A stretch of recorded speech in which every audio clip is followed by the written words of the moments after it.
So yes, so Laburnum Top by Ted Hughes. We're going to start off with a revision. And laburnum, the name of a tree, which is quite common in the European countries. In India, if we have to compare it, we can compare it with the amalthas, right? For that it's yellow blooming and the yellow beautiful flowers that it has. And although it just, like blooms for a short while, but it lends a lot of beauty to the surroundings.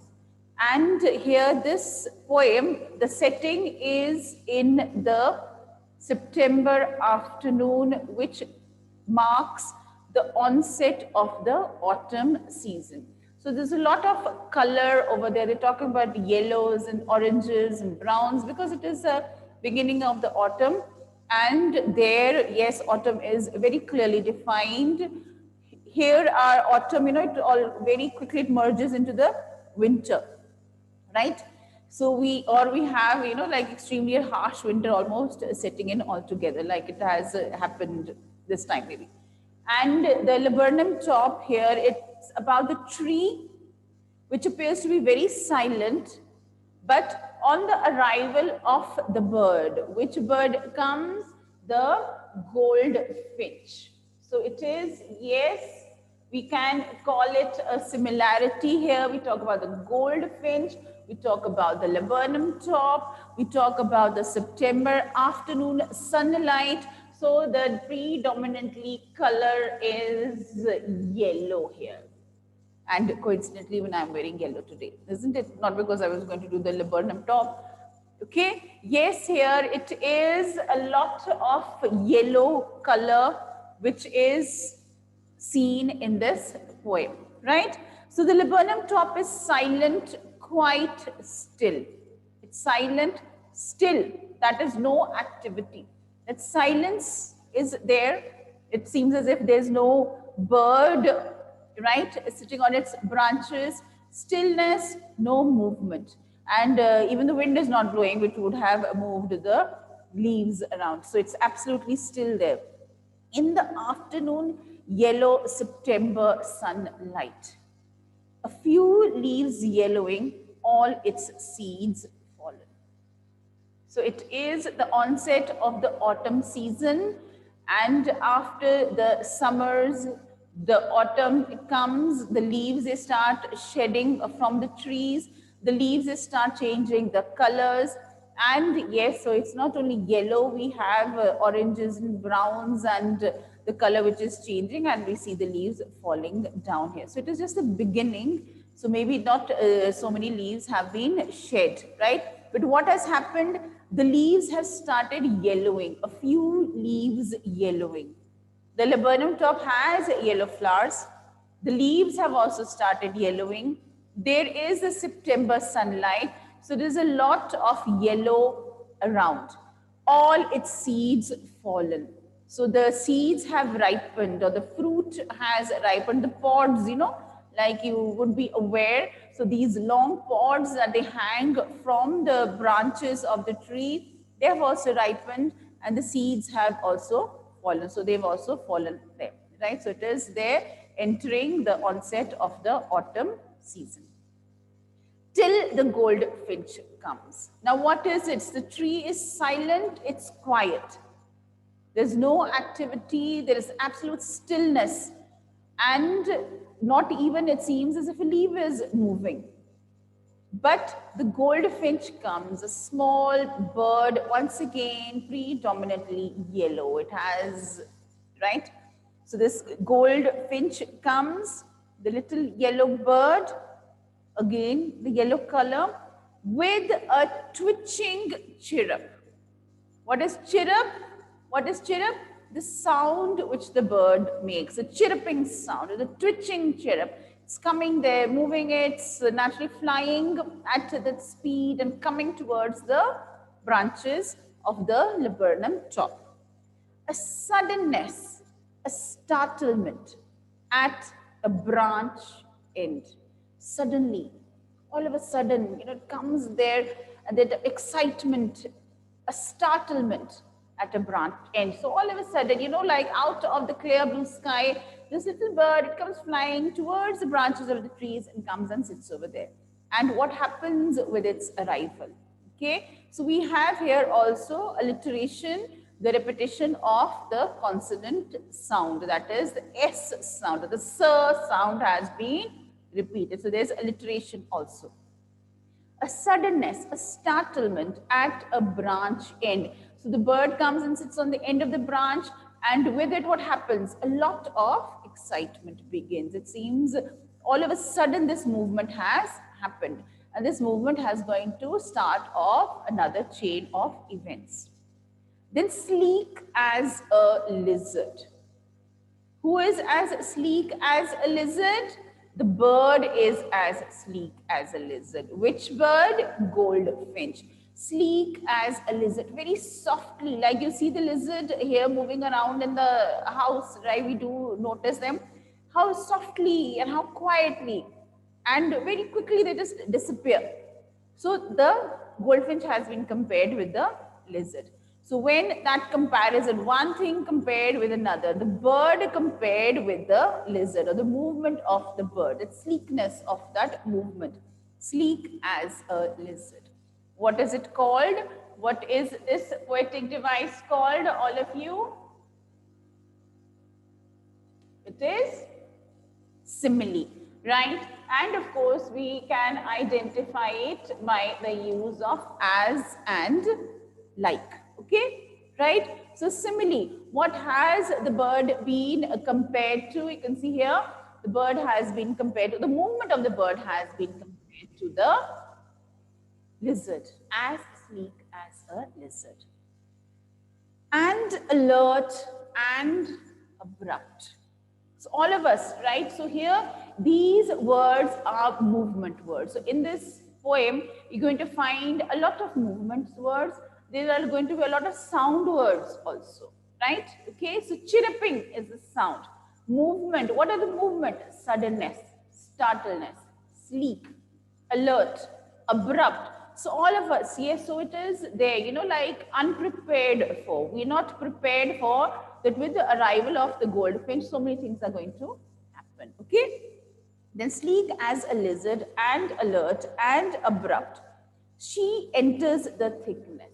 Who? The goldfinch enters the thickness of the laburnum top, the foliage, the leaves, right, the branches of the tree, the goldfinch, like the lizard, very sleekly, very silently, very quietly, just disappears, right? Okay? And a machine starts up.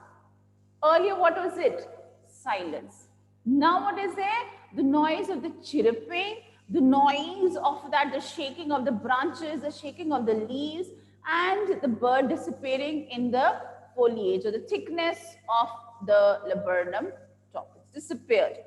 But how can we realize that, yes, lots of activities happening, that machine starts up, that noise starts, you know, you start of the engine, that noise here. So that machine, it starts up. Of chitterings, sound, chitterings. Who making the chittering sounds? The little birds, right? The little babies that are there, which have been waiting for their mother to come. So these little birds, they start a lot of chitterings. And a tremor of wings, tremor, shaking, movement. So even the little birds, you know, the movement they make, the noise they make, has brought this tree alive. It's brought that tree to life. And trillings, trills. What are they? The trillings are, once again, sound words. So we have here, chitterings is the sound, tremor of wings, the movement of the wings, the flapping of the wings, that movement happening there, and trillings, sound. The whole tree trembles and thrills. Tree trembles. It seems as if the tree is shaking. But of course, which is quite surprising, it's a small bird there making so much of noise, bringing so much of life to that tree, doing so much of activity, right? That how the mother, like we can say that how she is there lighting up the family, you know, like just the machine, it cannot start off without the engine, right? So she is there, so important to her family. So she has, you know, started off the noise, the life of the family. So she's brought everything to life. Tree trembles, the tree shakes. Tree trembles, here it is, alliteration also, right? The repetition of t sound, t, right? The consonant sound, that is alliteration. And thrills. Thrills are what? Of excitement. So the whole tree is it's shaking and there's a lot of excitement because there is a lot of activity happening. The little birds are so excited to see their mother. She's coming to feed them and they are making a lot of noise. She's also making a noise, right? So there's movement of the wings, there's a twitterings, the chitterings and trills. It is the engine of her family. Who is the engine of her family? The goldfinch, right? Okay, here it is a metaphor. So she has been compared to, or she has been assumed to be. When I do a simile, there are two things, as sleek as a lizard, right? So if I hear the engine of a family, now she's not like the engine, she's not working as hard as the engine, or she's as important as the engine, but she is the engine, right? So when we do metaphors, it is what? That assumption is there that one thing is the other, right? It is. So it is what? It's a metaphor, okay? The engine of her family. She stokes it full. So what do you do to the engine? You have to keep it full, you know, so that the engine has to be in good shape so that the machine keeps on running, right? Okay. So like you look at your cars also, yeah, you will keep on moving. You have to constantly feed it. That petrol has to be there. That fuel has to be there. So the little birds there, right? So she is feeding them. She's bringing them the grub and all. She stokes it full, then flirts out to a branch end. So she, you know, like, of course, makes them all excited and happy on seeing her. And then very quietly, she just comes out and sits at the branch end. Right? So she's just very happy, very satisfied that she has started off that lots of activity there of a family and they have come to life and there's a lot of noise and she's so happy to be with them, so happy to have fed them.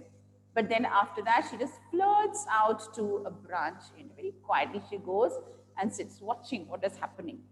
Then she shows her barred face identity mask.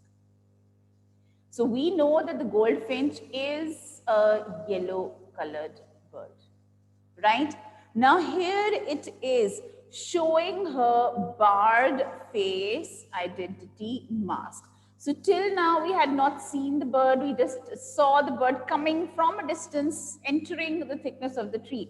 Now after that, when she has fed a family or a family has been so, the excitement maybe a little subsided, then she's come and sat at the end of the branch. And even then, yes, it can be that there are these stripes on her face. It is also that, you know, she's coming and sitting at the end of the branch. And what is there hanging from the branch? You have the leaves, you have the seeds, right? The fruit of the tree, which is there hanging. And behind that, she is sitting. So her barred face identity mask. The bars of the what? The tree, right? The lines, what are these bars? You like have what? Bars are what? The rods which you have in the windows, isn't it right? Yes. So just like that, it seems that she's sitting behind those bars and then she's showing her identity, like her barred face. Barred, it could be, yeah, there are stripes on her face, okay? So both ways it could be, yeah. So sitting behind the branches and the fruits, there are these legumes, like long pods they are. So she's sitting behind them, barred behind them. It's like she's in the bar, you know, that window you have. And here it is also that she might be having these stripes on her face. So I'm doing both. Let's go with both them.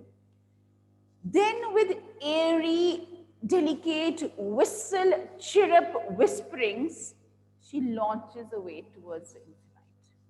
And the laburnum subsides to empty. So once again, after she has come out, and as quickly as she came, as swiftly as she came, a very sleek movement which she came, like just like that, she just goes towards the infinite. She flies towards the clear blue sky, right? Just like she came, very silently, very mysteriously. But yes, she does let out this very mysterious, whistling sound. Airy is what?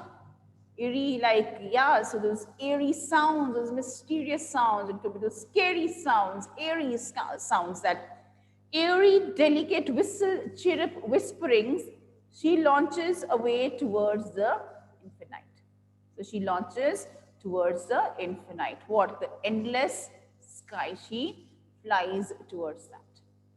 And just see, in that very short while, she has brought so much of change in that tree. She's brought so much of activity and life along with her. Then once again, when she flies away, what happens to the laburnum top? Again it is, and the laburnum subsides to empty. Right, so something making a lot of noise, and all of a sudden it comes back again. Right, so when it is just tired and exhausted. So here also the laburnum subsides to what? Empty. Emptiness. What emptiness? It is not empty in the sense that there's nothing over there. We know that now the little birds are there. The goldfinch family is there. But the emptiness of the mother, the emptiness of the goldfinch. So she is no longer there, right? She's gone back to the infinite sky, and she'll come back again to look after, to feed her family, right? So this is there, that how the poem began and how it is ending. It's the same. There was silence in the beginning, there was silence in the end. There's a lot of noise in between, there's a lot of activity in between.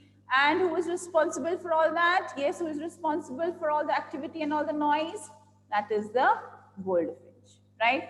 And yes, so she makes a lot of sound and movement. So we have sound words, your chirruping, your whistling, your twittering, your trills, all these are the sound words, right? You have the movement also, you have the tremor, isn't it, right? You have the trembles, all that happening because of this arrival of this little bird. So can you imagine that how energetic she is, or how important she is to her family, and how important she is to the tree also. That, yes, so at the tree, once again, coming back to that silence, coming back to that stillness, right? So can we see the rhyme scheme is, look at the first stanza. Still sunlight fallen.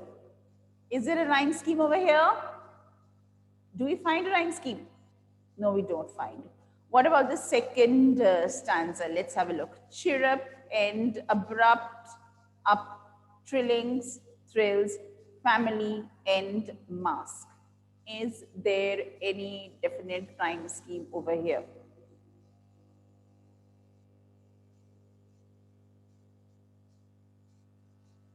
Yes, just find out what is the rhyme scheme. Let me know. Then, of course, yes, so there is no fixed rhyme scheme. It is also, once again, written in the free verse style, right, or the blank verse. And here the poet, Ted Hughes. What do you think is the message of this poem? Is there any message? What can the message be conveyed? Yes, that a little bird coming may have making a lot of noise, and how can it convey any message, right? What is the message here? That, yes, that a little bird, how much, like it doing so much of activity, and how it is important, right? So we have about the family, if you talk about it, you talk about the mother there, how important she is for the existence, for the survival of a family, right? So this little goldfinch coming to feed her young ones, creating a lot of noise, a lot of activity, okay? Right? Yes. Any doubts, any problems here? Do you have any problems? This? So we'll discuss your questions if you have. No? Okay.